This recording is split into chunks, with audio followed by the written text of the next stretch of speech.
mais de 220 milhões de aparelhos. Essa é a quantidade de iPhones que a Apple vende por ano atualmente. E se você já utilizou algum desses aparelhos, já deve ter percebido que a Apple fornece uma experiência absurdamente fluida e sem travamentos neles. E mesmo que se a gente for comparar o hardware, que alguns iPhones parecem ser piores do que alguns dispositivos de outras empresas, eles parecem ter bem menos travamentos e serem mais tranquilos de usar. Olá, meu nome é Márcio, eu sou programador há 5 anos e hoje a gente vai descobrir as decisões de engenharia por trás dessa fluidez e descobrir como que a Apple consegue entregar mais, mesmo quando o hardware dela parece pior. Para começar, as animações elas não estão lá por qualquer motivo. Apesar de já fazer o papel de deixar o app mais bonito, a verdade é que elas estão lá para trazer um papel de fluidez e consistência entre os movimentos que você faz na tela do aplicativo. Quando você vai abrir um app, trocar de tela ou executar algum movimento na interface, todas aquelas animações e transições foram pensadas para que elas fossem o mais natural possível do seu movimento. E existe uma ciência por trás disso. Todas aquelas transições elas foram estudadas para que o movimento delas parecesse natural. Quando você abre um aplicativo, por exemplo, você tem a sensação de que ele sai de dentro do deck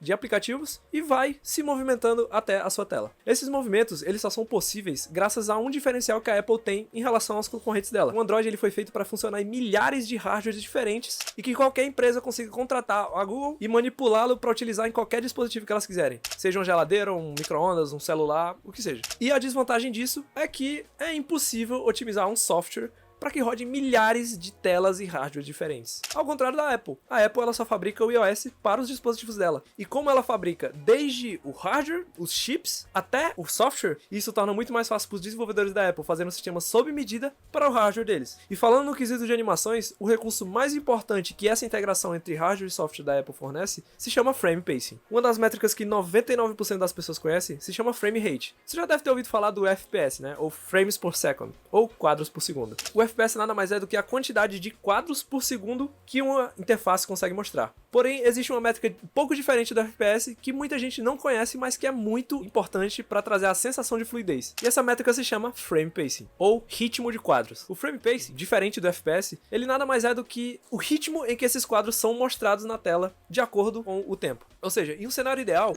em um vídeo de 60 FPS, por exemplo, cada imagem seria mostrada por 16,6 milissegundos, correto? Que dá exatamente 60 quadros dividido por 1 segundo. Ou seja, cada quadro demora mais ou menos 16,6 milissegundos para ser criado, ou renderizado, como você preferir chamar. Agora imagina num cenário onde o frame pacing não é o ideal. Mesmo estando a 60 FPS, alguns quadros podem demorar mais para renderizar do que outros. E isso no fim das contas acaba matando a sensação de fluidez. Quer ver? Eu vou te mostrar. Trazendo por exemplo do mundo real, imagine que você está indo para um ponto de ônibus e você está a 60 passos do ponto de ônibus. Cada passo representa um quadro. Você estando do ponto que você está agora até o ponto de ônibus, você pode chegar lá de duas formas. A primeira com a velocidade constante, sem ir rápido demais, você vai chegar corretamente no ponto de ônibus. E da segunda forma, você começa a caminhar, mas percebe que vai chegar atrasado no ponto de ônibus e você começa a apressar e correr rápido para tentar não perder o ônibus. Ou seja, as duas formas você vai correr 60 passos, porém, uma delas vai ser muito mais constante do que a outra, correto? E é exatamente esse o motivo por alguns iPhones de tela de 60 Hz conseguirem parecer mais fluidos que alguns Androids com telas de 90 Hz. Entenderam agora o que é Frame Pacing e o porquê que a Apple consegue otimizar tão bem os dispositivos dela, mantendo um Frame Pacing constante? Agora falando das animações em si, a Apple ela costuma utilizar nas suas interfaces 99% das animações baseadas em física. Como todo mundo sabe, não existe nada mais real do que a física. Como por exemplo, animações baseadas em molas, simulando parâmetros como rigidez, amortecimento e atrito. Isso faz com que a gente pense e espere que as animações elas executem exatamente o caminho que o nosso cérebro imagina que ela vai fazer. Outro detalhe importante é que a interface do iOS, a Apple pensa exatamente nos mínimos detalhes. Tudo que você vai executar, qualquer movimento e qualquer botão que você aperte, as coisas vão parecer que tem um certo peso e uma certa inércia. Por exemplo, no controle de volume, quando você tenta aumentar ou diminuir, dependendo da velocidade com que o usuário faz isso, os ícones ele parecem responder com o peso que o usuário está colocando na tela do celular. E esses são os fatos principais do porquê os dispositivos da Apple parecem ser tão premium. Toda e qualquer animação que eles utilizam na interface parece contar uma história, se você parar para pensar. E analisando esses fatos que a gente consegue perceber que não é à toa que ela é a empresa mais valiosa do mundo. Agora falando para você, desenvolvedor. Na minha opinião, a skill de utilizar a interface para contar uma história é uma habilidade que pouquíssimos desenvolvedores possuem, mas que faz completa diferença no resultado do produto final. Esse vídeo serve para você, desenvolvedor, se basear